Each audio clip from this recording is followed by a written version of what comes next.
dari konstitusi saya mengenai di nomor pertama.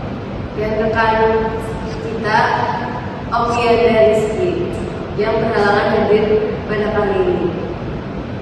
Berikut akan kami paparkan hasil praktikum kami di Taman Botani dan TPSD Sumangga. Ya, berikut pertama latar belakang.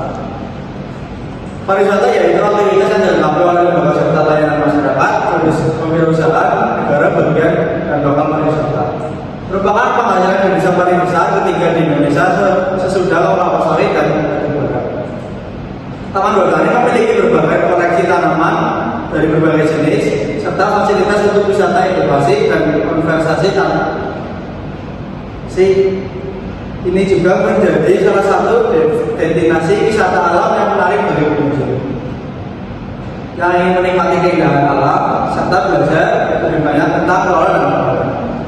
Taman Botani sendiri diresmikan pada tahun 2022 yang terletak di Baturadèn, Dusun 2, Karangmangu, Kecamatan Baturadèn, dan memiliki misi-misi mewujudkan masyarakat Banyumas yang berbudaya dan berprestasi berkreatif. Selanjutnya yang pertama itu ada acara 1 terkait dengan nilai ekonomi sumber daya alam dan lingkungan. Sumber daya di Taman Botani itu ada nilai guna. Nilai guna itu dibagi menjadi 2, yaitu nilai guna langsung dan nilai guna tidak langsung. Nilai guna langsung yaitu sebagai buffer stok oksigen, sedangkan nilai guna tidak langsung yaitu sebagai tempat penelitian dan konservasi, sarana rekreasi wisata, kuliner, ikon beruang dan selfie. Sedangkan untuk bunga nilai itu ada nilai warisan dan nilai keberadaan. Nilai warisan yaitu pengembangan potensi Taman Botani dalam mendidik pertanian dan pariwisata. Sedangkan nilai keberadaan yaitu alternatif tindakan untuk penanganan masalah yang menyangkut ekosistem Taman Botani seperti sisa tanaman dan residu pestisida. Selanjutnya untuk nilai guna opsi yaitu sarana wisata pengembangan desa wisata dengan pengembangan di sektor pertanian dan potensi wisata. Kemudian ada acara kedua yaitu metode evaluasi. Pemilihan metode ini didasarkan pada kemampuannya untuk menggali informasi tentang seberapa banyak pengunjung bersedia menghabiskan waktu dan uang untuk mengunjungi suatu tempat sehingga dapat mengukur nilai rekreasi secara langsung. Yang pertama ada target 1, surplus konsumen pengunjung dengan jumlah SK 10.000. Kemudian target kedua, surplus produsen pedagang sebelum perubahan dengan total biaya variabel yaitu 2.485.000 dan total penerimaan 2.015.000. Kemudian ada tabel ketiga yaitu surplus produsen pedagang setelah perubahan dengan total biaya variabel menjadi 1.955.000 dan total penerimaannya menjadi 895.000.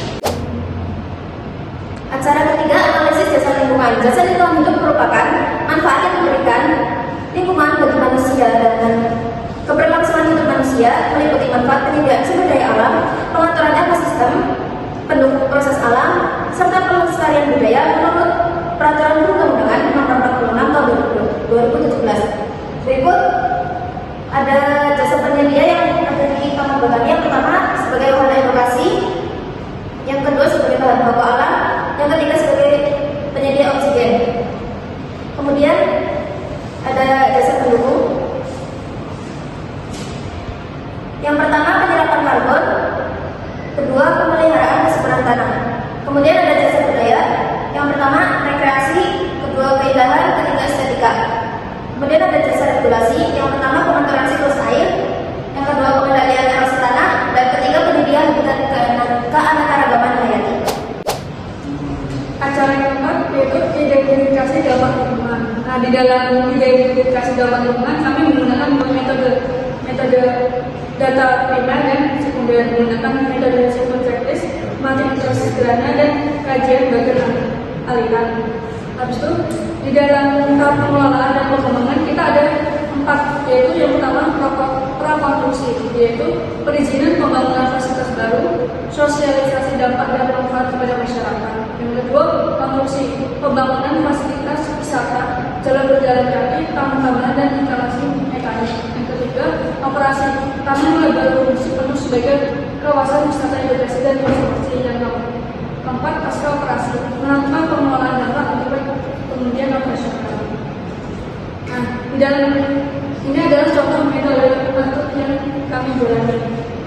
Dampak yang teridentifikasi yaitu kimia, fisik, kualitas udara, bisinan, limbah, kualitas air, dan tanah hidrologi, tata ruang, yang biologi, flora, fauna, biota air, yang subsektivitas yaitu peluang kerja, usaha, aktivitas ekonomi, kesadaran lingkungan, keresahan masyarakat.